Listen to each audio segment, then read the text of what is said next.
Tensions escalated in Los Angeles over the past 2 days following intensified immigration raids by Immigration and Customs Enforcement, ICE. On Friday, clashes erupted in areas like the Westlake District and South LA after raids led to 118 arrests in the city this week, with 44 on Friday alone. California Governor Gavin Newsom strongly condemned these operations as cruel. The federal building in downtown LA became a focal point of protests when it was rumored detainees were being held inside.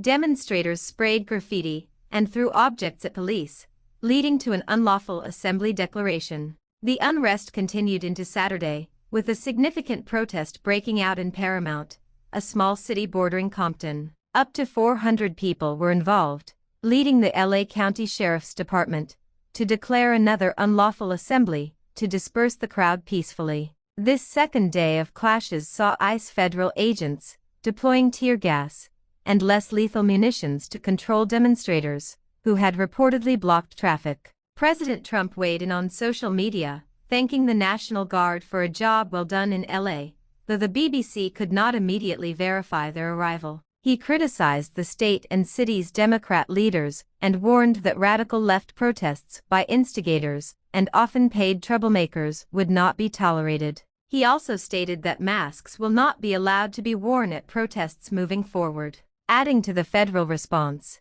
U.S. Defense Secretary Pete Higgs announced on X that his department was mobilizing the National Guard immediately to support law enforcement. He further warned that if violence persisted, active-duty Marines at Camp Pendleton were on high alert and could also be mobilized. Higgs characterized the unrest as violent mob assaults aimed at preventing the removal of criminal illegal aliens and a dangerous criminal invasion facilitated by criminal cartels and a national security risk. He reiterated that violence and destruction against federal agents and federal facilities will not be tolerated under the Trump administration. In response to the escalating situation, President Trump officially ordered the National Guard to Los Angeles to assist federal agents. He stated that protests or violent acts that directly inhibit the execution of the laws constitute a form of rebellion against the authority of the government of the United States,